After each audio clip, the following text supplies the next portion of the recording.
მივდივარ, ჩამოვიდა ალების სანთლები, აერის ფილტრი და ბენზინის ფილტრი. ბენზინის კი არა და ზეთის ფილტრი. ზეთის შეცვლას ჯერ არ ვაპირებ გაზაფხულამდე, ახალი შეცვლილი მაქვს ისედაც და უბრალოდ იყოს. ბევრად იაფად ვიყიდე, ვიდრე აქ იყიდება ხოლმე. 50 ფუნტი დამიჯდა, აერის ფილტრი, ალების სანთლები ორივე ერთად და ეს ზეთის ფილტრი, რომელიც eBay-ზე რომ ნახე, აერის ფილტრი $50-60 ფარგლებში იყო სულ მარტო აერის ფილტრი, სადღაც $25-მდე ღირდა ალების სანთლები და აქ რო იყიდო ზეთის ფილტრი, ეგრე სადღაც 50-60 ლარი ღირს მე მგონი რა. ბევრად იაფად გამომივიდა. ვინმეს თუ გაინტერესებთ, Triumph Direct წერტილი.co.uk ესე ქვია. საკმაოდ კარგი ფასი იყო. თუ არ ვცდები ჯამში დამიჯდა 50 ფუნტი ტრანსპორტირებით, თუ 55 მე მგონი რა. რა შვება ეს. ესეთ ამინში სადღაც 1 გრადუსია ეხა თუ რაღაცა. კარგად გაახურეთ ხოლმე საბურავები რა, იმიტომ რომ სპეციალურად რო დავჯექი იმას ვქენი რა ქვია, ეგრევე დიდი გაზი მივეცი რომ წაიღო, გავტესტე რა შვებოდა. ეგრევე წაიღო, მიუხედავად იმისა, რომ ტრექშენი მაქვს.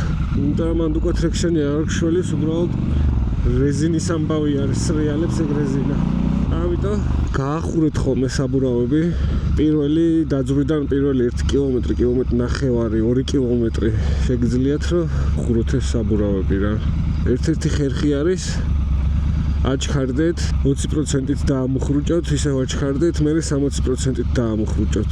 და ეს რო იმეოროთ, ეგრე 2 კილომეტრის მანძილზე რა. ასევე შეგიძლიათ MotoGP-ზეც გექნებათ ნანახი, ესე რომ დადიან. ეგეც კარგად ახურებს, მაგრამ ის უფრო ეფექტური არის. აჩქარე, სიანელი, აჩქარე. 60%-ით დაამუხრუჭე და ეს სიცივესთან ერთად ხანდახან სველიც არის ხოლმე. ეხლა აქ ქვემოთ რაღაცა გამოდინებული არის. ან ვიღაცის ზეთი ან რაღაცა. არ ვიცი. ძალიან ფრთხილად უნდა იყოთ. ეცადეთ რომ თუ მაინც და მაინც ვერ ცდებით მაგ ადგილს და გიწევთ გადავლა, აუშვით საერთოდ აქსელერატორს ხელი და აქსელერაციის გარეშე გადაიარეთ მაგაზე რა. რომ საბურავმა ზედმეტად ტრიალი არ დაიწყოს. თუ მაინც და მაინც ვერ აცილებთ. ასევე არის ხოლმე ფოთლები კიდეებში, იმენა ჩათვალე რომ ის ხარ რა ქვია, ყინულზე ხარ მანდ. არა და ფოთოლი რა არის, ფოთოლი და უცებ ბაბახ და აი ფოთოლი რა არის.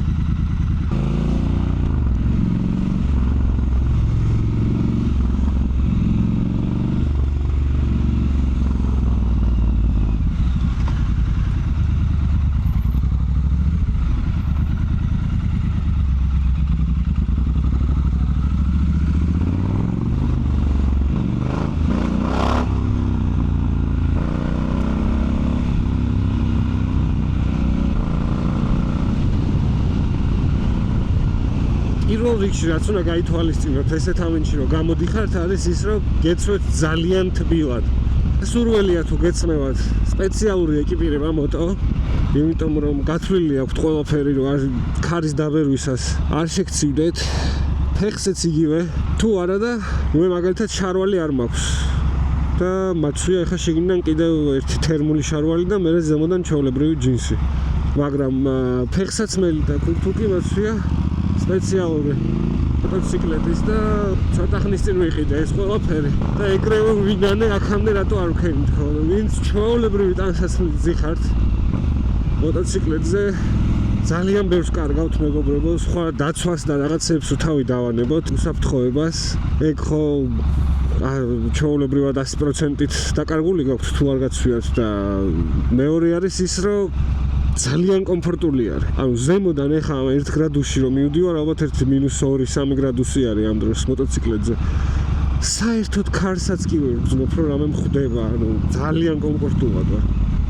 ხო და თუ გინდათ რომ არ გაცივდეთ და არ გაგიცივდეთ რაღაცა ადგილები, ამიტომ თერმული ჩაიცვით ხოლმე აუცილებლად შიგნიდან და ისე გამოდით.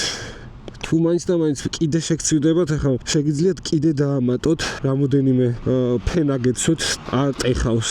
უბრალოდ მოტოციკლებზე კატაობა გინდა და ცივა. საერთოდ არ ტეხავს.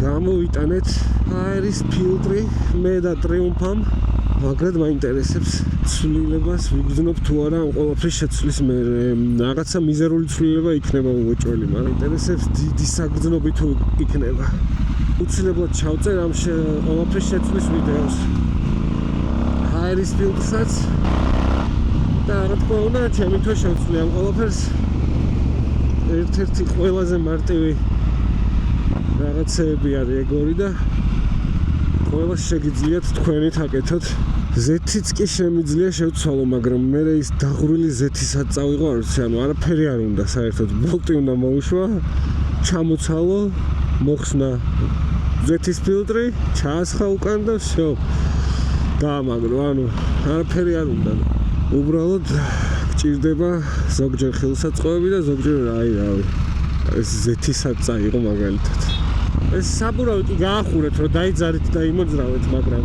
მე ხო გაჩერდით ან სამსახურში მიხვედით ან მაღაზიაში გადახვედით ან რაღაცა ქენით ეს საბურავი გაცივდება ამიტომ ყოველ დაქოქვისას მაინც თავიდან აკეთეთ იგივე ჩერება აქსელერაცია გაჩერება აქსელერაცია და აქეთ იქით სიარული მოკლედ ძალიან მნიშვნელოვანი არის საბურავის სიმხურვალე ზამთარში მით უმეტეს მოჭიდებისთვის არ ვაქცევთ ხოლმე დიდად ყურადღებას საქართველოში ჩვენ საბურავებს რა და ალბათ რა ვიცი 50% საბურავი არის უსაფრთხოებაც და შეგრძნებაც და რა ვიცი მანქანის კი არა და მოტოციკლეტის პოტენციალის გამოყენებაც და ასე შემდეგ მოკლედ არ გვაქვს კულტურა ჯერ იმიტომ რომ ალბათ ძვირი არის ახალი საბურავები არის შოუება აი ხა მე მაგალითად არც ვიცი რომ დამჭირდეს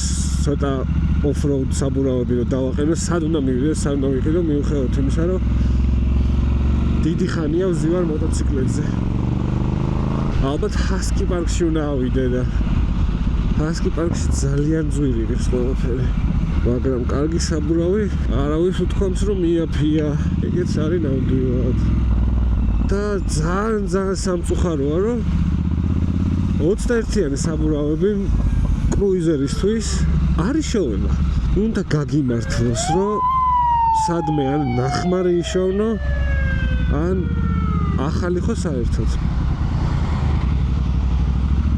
გაატარეთ ყოველთვის სასწრაფო ამას თქმაც არ ჭირდება მაგრამ მაინც ვამბობ ხო და საბურავები არის შოუება რა და ერთხელ მახსოვს დიღომში აქვთ საბურავების ფარეხი და დავრეკე და 2 ცალი მაქვს აუ გამიხარდა მეთქი არ ვიჩქარებ დავუცდი ხელფას ვიყიდი და საკმაოდ კარგ ფასად ყიდი და მეგონი 120 ლარი თუ რაღაცა და დავრეკე მე მგონი მესამე დღეს აღარც ერთი აღარ მაქვს ორივე ერთმა კაცმა წაიღო 2 ცალი რა თქინდოდა 2 ცალი გეხოწა ის ერთი სანამ გაიცვითებოდა უკვე ნახმარი საბურავი მით უმეტეს გაპლასმასდებოდა საერთოდ ის მეორე ერთი კარგი საბურავების კომპანია გაასწორებდა გაიგეთ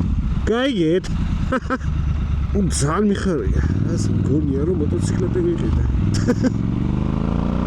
ნაზუქი ვისაც გევასებათ ახლა განახებთ ნაზუქის 64-ს ეთი ნაზუქი არსად არ მაქვს ნაჭამი როგორიც აკეთდება აბაშზე ესე მოდიხართ და მარცხნივ არის თონე აქვს